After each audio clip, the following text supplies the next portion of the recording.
Thanks for joining us today. How are things treating you right now? Good. Good. I'm happy to be here.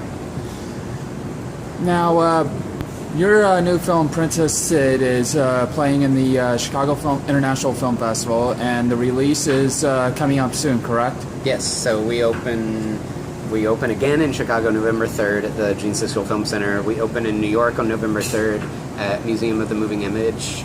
And then we open in Los Angeles December 1st at Lamley Music Hall in Beverly Hills.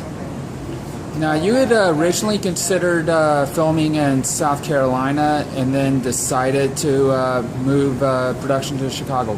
That's sort of true.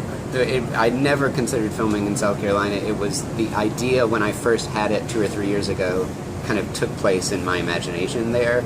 But last year I was like, no, would actually be a really great Chicago story. So never in the planning of filming was I considering it. I mean, from the moment I started writing it, it was a Chicago film. Just 3 years ago, I was like, oh, what if this story took place in the mountains of Tennessee? That'd be interesting. But then it just became something totally different. What are your thoughts on the current filmmaking scene in Chicago? Well, it's complicated. I've felt very liberated here to do whatever I want to do for 12 years, and it's been really beautiful.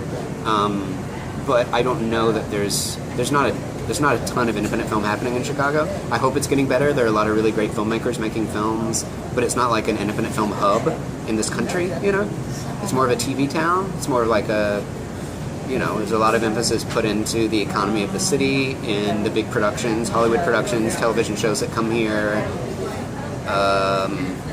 And then there's a handful of us making movies for very little money. So it's not a hub, but in a way that's also good because it means we kind of have free reign to do whatever we want. And how the cast come together for Princess Sid? I use amazing casting directors. Pascal Rudnicki Casting, also known as PR Casting. I've been working with them on every movie I've made since 2009. And they always bring in several hundred people for me to meet and look at, and then I pull my cast from that batch. It's not a very interesting story, but it's one of my favorite parts of the process. Now, when it comes to LGBTQ films, do you find that those are best made by those who are LGBTQ as opposed to the straight cis smell or whatever like that? I don't know that I have an answer to that. I think it's really great, and there is something really special about LGBTQ films made by LGBTQ people. But I'm sure that there are masterpieces of LGBTQ cinema that exist that were made by straight people that I'm probably very grateful exist.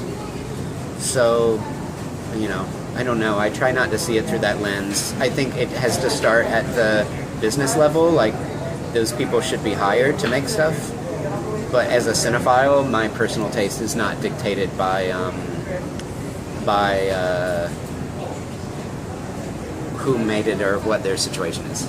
I just looking for great movies. I honestly don't care who made it, to be honest. And how'd you get into film? I was a theater major in college. I loved movies. I had no idea how to make them. And then in 2005, I called my dad from my day job in Chicago, and I was like, Dad, I'm going to make a short film this summer. I have no idea what it's going to be or how I'm going to make it, but I'm going to try. So I'm self-taught. I made a bunch of crappy movies my first few years of making movies, and then eventually started to learn what I was doing. I essentially have put myself through a 10-year-long self-film school.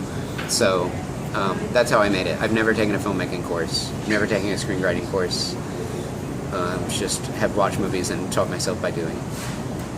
Now, did having made all those short films help going into your first feature film? Yeah, only in terms of feeling confident about making choices, and the technical and logistical aspects. And being able to screw up a couple times and make movies that weren't entirely successful are a great way to learn how to make a successful movie. So, yeah. All right, thank you. Thank you.